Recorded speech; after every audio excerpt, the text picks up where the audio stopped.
Ассаламу алейкум.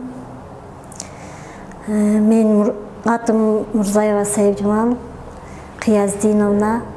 Мен бул жерге ушу оорунун себеби менен келгемин. Ошол жерде иштедим.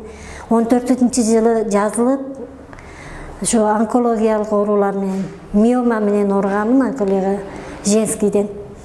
Ошол күнгө чыксам да ооруйт эди, суукта да ооручу эди да.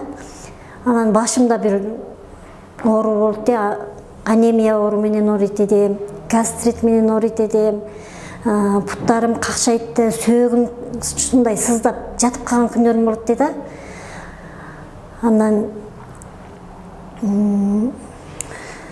каймариттен оорудум, ошолордун ушу ипардын продукталарын ичип, ушундан айыктым, Аллага шүгүр. Тазалак иштарын иштейм, ахрезреки иштейм, розовый масло, кальций, биосинк, үлгүрчү бардыгын иштейм. Ушу миомадан тез эле айыктым да. Андан кийин 14-жылы келип, 15-жылга чейин ичип дарылангандан кийин миома түшүп, ошо 15-жылы кызымды төрөдүм да. Азыр 6 жашар болду кызым. Эми жакшы, ушинтип жашап жатабыз, Аллага шүгүр.